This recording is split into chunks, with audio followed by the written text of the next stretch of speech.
इस पेन को छोड़ू तो कहाँ गिरेगा? जमीन।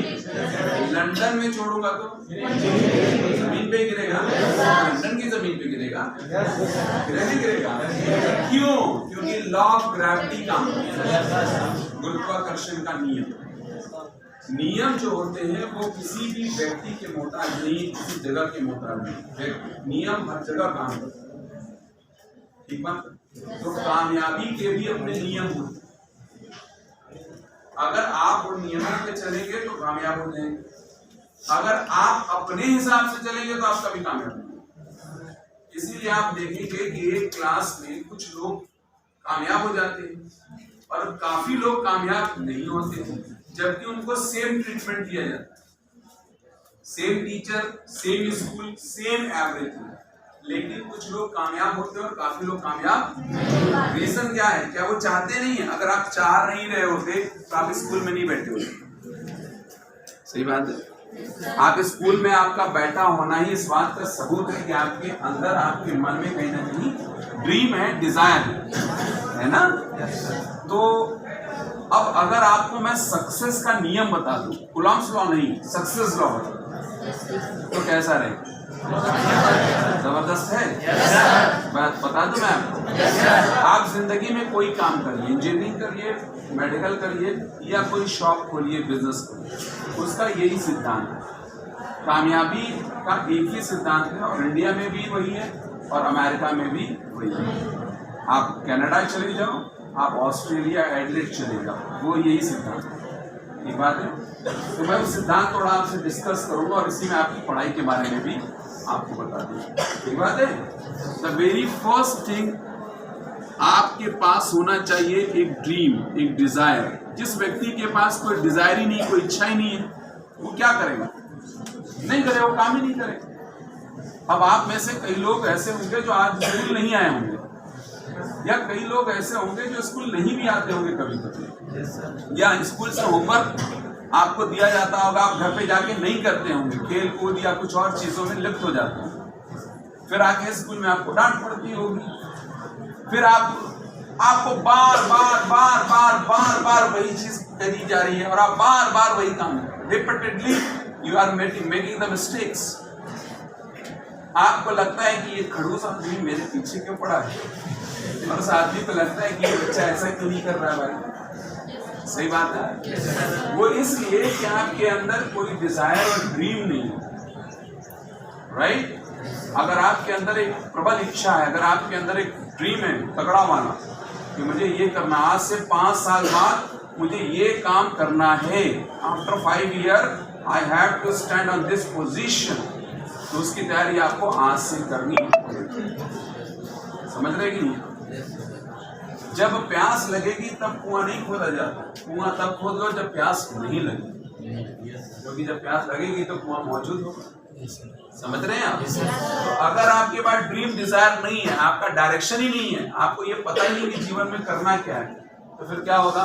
आप जीवन में कुछ भी कर रहे हैं, ना क्लास आएंगे, ना नोट्स प्रॉपर बनाएंगे, क्लास में बैठ के कुछ खाएंगे पिएंगे, लोगों से बातचीत भी करने लग जाएंगे, इसकी वैल्यू को आप नहीं समझेंगे कभी भी। इसमें आपकी गलती नहीं है, because you do not having a dream और डिजायर, राइट। और जिसके पास एक ड्रीम है, जिसके पास एक ख्वाब है, जो सोचता है कि कम से कम कुछ नहीं तो अपने माँ बाप के लिए एक बढ़िया सा कपड़ा खरीद लूं, एक बढ़िया से घर बना लूं, शाम को सब लोग बैठे बढ़िया से टेबल पे सब लोग बैठ के साथ में खाना, समझ रहे हैं? बढ़िया खाना, कभी पैसे के लिए इलाज से मुंह न फेरना। अगर मेरी माँ को कोई तकलीफ है तो पैसे की वजह से उसे दिक्कत, ऐसा कुछ कुछ ड्रीम तो आप रखते ही हो, समझ रहे हैं आप?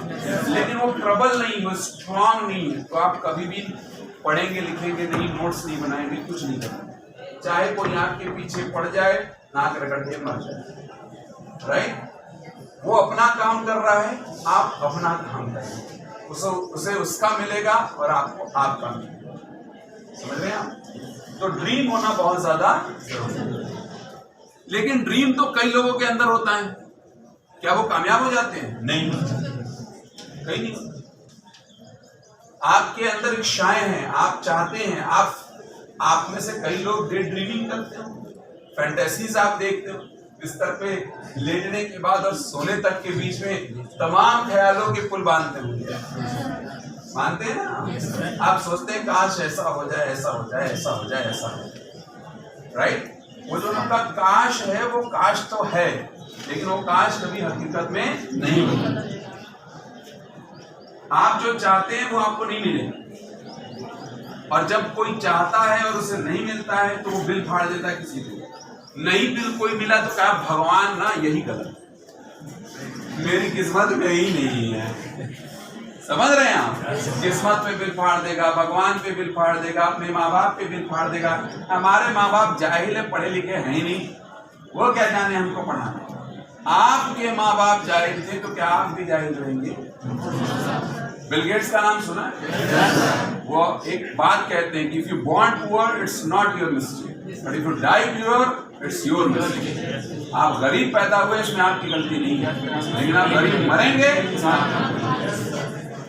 समझ गए आप? एक अशिक्षित घर में हो सकता है पैदा हुए, हो सकता है गरीब घर में पैदा हुए, लेकिन आप मरेंगे भी अशिक्षित और रहेंगे भी गरीब, जिसमें आप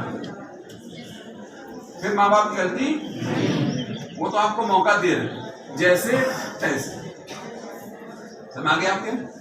तो आपके पास डिजायर होने से काम नहीं होगा, डिजायर बहुत होगी करते, आपको जिंदगी में वो नहीं मिलेगा जो आप चाहेंगे। आप जिसके लायक होंगे वही आपको मिलेगा, जिसके आप लायक नहीं होंगे वो आपको नहीं मिलेगा। आप मार्केट में जाते हैं, उतरौला बाजार में काफी दुकानें हैं, उन दुकानों में 200 रुपए की भी शर्ट मिलती होगी और 2000 की भी मिलती होगी, लेकिन आप कौन सी खरीद के लाते हैं? जो आपके पॉकेट में। नहीं समझे आप 2000 वाली देख के बाहर से शीशे के आहे बना ये बनाना चले, क्यों? क्योंकि आपके जेब में 200 रुपए, राइट? जिंदगी में जो आप चाहेंगे वो नहीं मिले, जो आपकी डिजर्विंग कैरेक्टर होगा, जितना आप डिजर्व करते हैं उतना ही आपको मिलने वाला। ठीक बात है? तो आपको दूसरा काम क्या करना है? इस ड्रीम को गोल में कन्वर्ट करना, लक्ष्य बनाना पड़ेगा। भाई हमें डॉक्टर बनना है, कब बनना है? सन 2050 में या 30 में या 45? अगर आप ये तय नहीं करोगे तो आप कभी नहीं जा पाओगे। आप स्टेशन पर चले जाओ, बस स्टेशन या रेलवे स्टेशन पर चले जाओ, आपसे पहला सवाल क्या पूछा जाएगा? कहाँ जाना है? आप उससे कह दो कि कहीं का भी टिकट दे दो, तो आप कहाँ जाएंगे? कहीं नहीं जाएंगे, राइट? आपको यही नहीं पता कहाँ जाना है तो फिर आप कहीं नहीं जाएंगे। तो पहले ड्रीम हो गया। दूसरा है वो ये पूछेगा कब जाना है भाई। अब आप उससे कहिए कभी का भी टिकट दे दो, जब का मिल जाए, कहेगा भाई साहब 2 साल बाद का ले लो, राइट? तो आपको ये तय करना पड़ेगा कि आपको जीवन में जो चीज चाहिए वो चाहिए तो चाहिए कब। You have to decide a date, you have to have a goal in your life, right? और वो आपके पास नहीं है अगर, तो फिर आप एक कटी पतंग की तरह तैरते रहेंगे। और अगर आप ये सोचते हैं कि मुझे खाने पीने की दिक्कत होगी, वो दिक्कत कभी नहीं होगी। आप खाने पीने के लिए अगर पढ़ाई कर रहे हैं तो मैं आपको सजेस्ट करूंगा आप पढ़ाई छोड़ दें, क्योंकि अगर आपको खाने पीने के लिए काम करना है तो मैं एक सिंपल सा आपको तरीका बताता हूँ, बहुत सिंपल तरीका। उतरौला बाजार के चौराहे पे बैठ जाओ, मूर्ति लगी हुई ना, वहां बैठिए, कुछ मत करिए, बस ऐसे बैठिए। आपको शाम तक खाना, if you are struggling for your stomach तो आपकी पढ़ाई बेकार है। समझ गए आप?